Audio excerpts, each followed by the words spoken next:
Good morning, everyone. Welcome back to my channel. Dr. Bill here.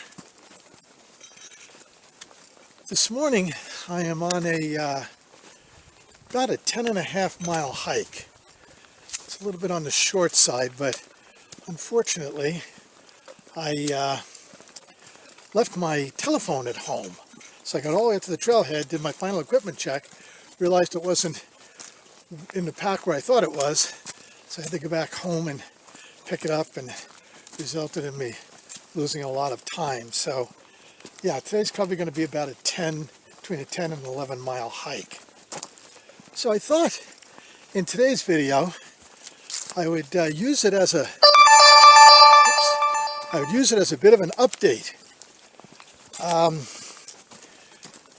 2 videos ago, about a month ago, I did a video where I was taking advantage of the last day of summer and was predicting the weather to change. And in fact, a storm did come in. You saw the snow that was at my house, but that change of weather pattern only lasted about a week. And then summer, sorry, I just thought I heard something in the bushes. Then summer came back again. And so as you can see, all the snow that was on the trail in my last video has all melted off. In fact, it's going to be about 70 degrees today, close to 70 degrees down in the valley. So it's late November. In fact, actually it's mid-November. Thanksgiving is a week from tomorrow. But as you can see, there is no snow to be had anywhere.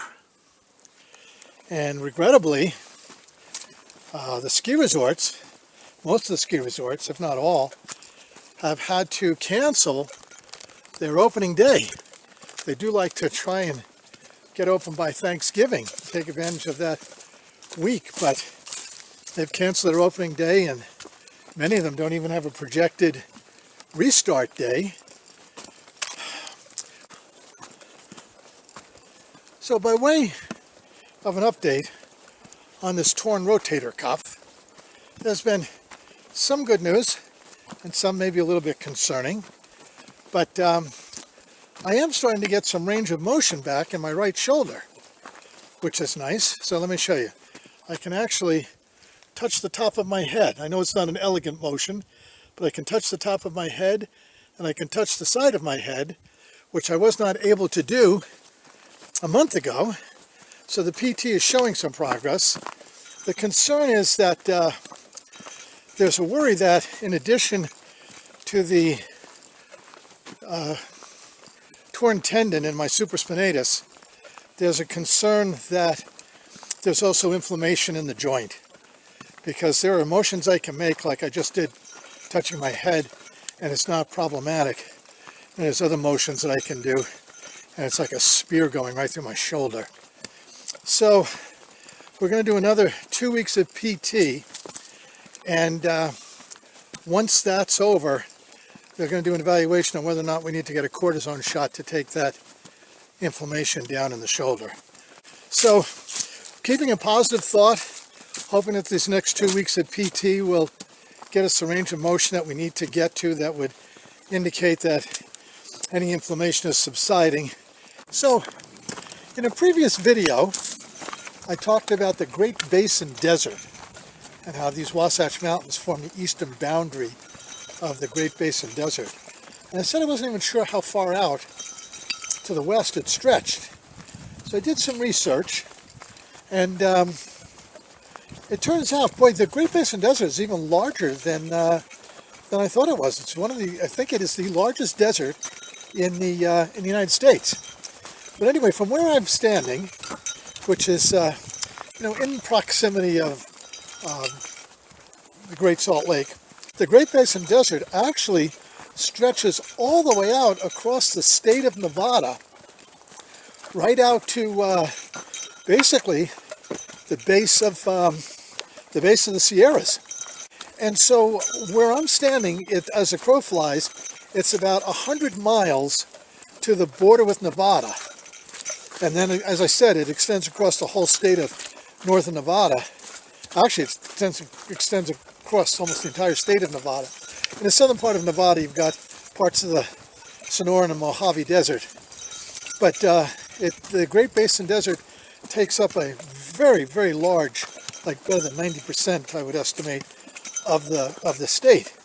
But as I was saying before, so as the crow flies, from where I'm standing, I would say that it's probably about, close to 500 miles from here to the western boundary of the Great Basin Desert. Part of what characterizes, although I'm not sure this is an exclusive definition, but part of what characterizes the Great Basin Desert is that there are no water drainages in the desert. So from where I'm standing, let me just shift so I can get out of the sun. From where I'm standing, the going north, the nearest drainage, I believe, is on the other side of the Malad Pass in southern Idaho, which is about 100 miles from here. And I believe once you get on the other side of that pass, you have reached the southern section of the Snake River drainage. And then from where I am in this area, going probably 250 miles, I would think at least, you have to travel before you get to a southern drainage out of the state of Utah, which is the Virgin River. And that will eventually run into Lake Mead. And then going west, honestly, I don't know where the drainage is going west. I know out in north central Nevada, there is a drainage called the Humboldt River. But I don't know much about that river. I don't know what its course is, and I don't know what it drains into. So before I publish this video, I'll do a little bit more research, and I'll probably put up a card in the video just talking about where the Humboldt River drains to. But you can see there's a whole huge section of area where the water has just simply no place to drain, at least not on the surface. Now, the reason I say that is because there are a lot of aquifers that flow through Nevada, and there are places in the Great Basin Desert where out of the blue, suddenly you get these beautiful, gorgeous springs. So the water is flowing under the ground, but as far as the surface water is concerned, there just isn't much for that whole entire section.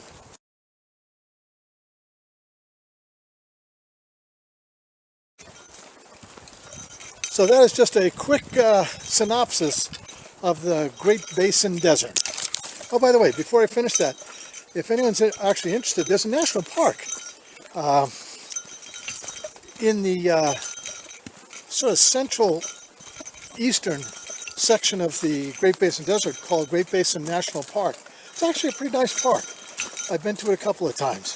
If you happen to be in the area, and I don't know why you'd happen to be in the area because it's kind of in the middle of nowhere, but if you're in the area, it's a nice place to spend a day. I'm going to have to speak a little bit louder now. I'm up about 7,200 feet, and the wind up here is blowing at about 25 miles an hour. But look, everyone, I'm on the top of the mountain and I found a remnant of snow that's not in the sun. That's pretty neat. So I'm about 2 miles from my pickup point.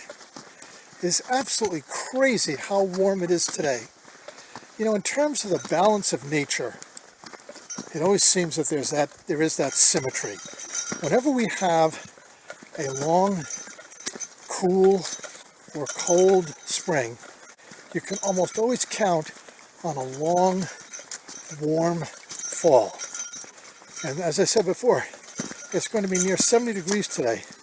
I can't believe here we are in mid-November, and I'm passing other hikers, and they are all they're all wearing shorts and t-shirts. And the amazing thing about it is that the 1st of December is 2 weeks away, and like clockwork, winter starts in 2 weeks. So unless we're in for another drought year, and I hope to God that we're not, we're probably going to have a pretty significant, pretty radical climate change in the next 2 weeks. Well, I'm about a half a mile, actually it's even less than that, I'm probably about a third of a mile away from my pickup point. So I think that this hike is going to turn out to be probably a little over 10.5 miles. I'll take a picture when I get back to my pickup point. In any event, I hope you enjoyed this hike out on this absolutely gorgeous, gorgeous day in the middle of November. And I'll see you on the trail.